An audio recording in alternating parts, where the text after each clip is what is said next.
See you in 14 years, Tony. Sorry? See you in 14 years. See you in 14 years. Well, that's the irony, isn't it?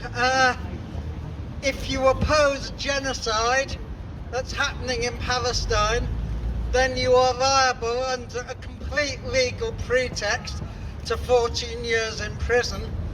However, if you download hardcore child pornography, your name is Hugh Edwards, then you'll get 6 months suspended sentence, and that is the priorities of our law and order.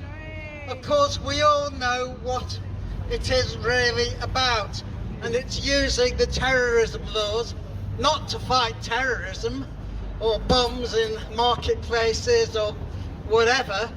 It's to suppress free speech and the right to protest and the right to dissent. And that is really what is happening today. I noticed that there's been a lot of favourable comments about HTS having taken power in Syria.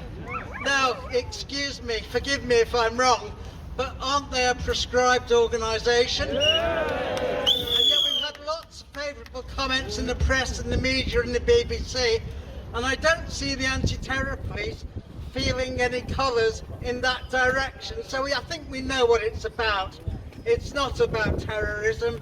It's not about breaking the law, a law which is incredibly vague anyway. It's about support for Palestine. And exactly the same is happening with the Kurdish community in London as well. They are supporting what is a resistance movement, the PKK, and for that they are being criminalised, and that is the reality.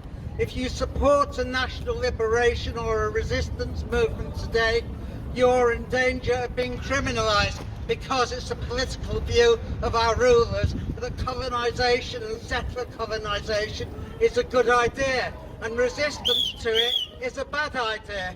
I mean, it's nothing new, of course. When during the Second World War, the attitude of the Nazis to the French resistance and the Polish resistance was that they were also terrorists. So they're simply borrowing from the same fascist playbook when they banned and tried to criminalise people for protesting. So we should be under no illusions at all. And of course, 30, 40 years ago, if we had had prescription, then it would have been a criminal offence to oppose apartheid in South Africa, because Thatcher and Reagan called the ANC terrorists. So really, in the words of Thatcher's first foreign minister, Lord Carrington, one man's freedom fighter is another man's terrorist. It just depends really which side you're on. And we know which side the institutionally racist Metropolitan Police are on, and that is the side of the oppressor and the colonist and the imperialist. You won't ever get the police on the side of the oppressed for very obvious reasons. So thank you very much for coming out here today. It's not about me, it's about all of those people who've been arrested and harassed and had their equipment stolen by the anti-terror police up and down the country. People like Richard Medhurst, Sarah Wilkinson, Asa Winstanley, and so on. We know what you're about, and we got wise to it. You don't like those who oppose genocide. It is ironic, of course, there is an International Criminal Court Act which makes aiding and abetting genocide a crime, punishable incidentally by life imprisonment. I've yet to see Keir Starmer and David Lammy arrested, but I look forward to that. So thank you once again.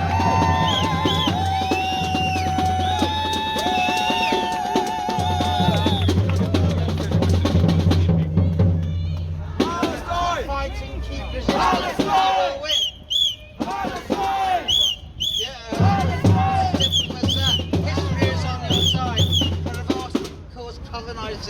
Colonisers Free need to be Tony priced out. Greenstein!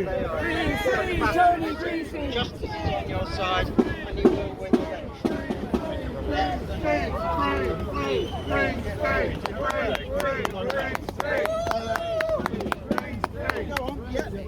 Thank you very much. Yep. I'll see you back there.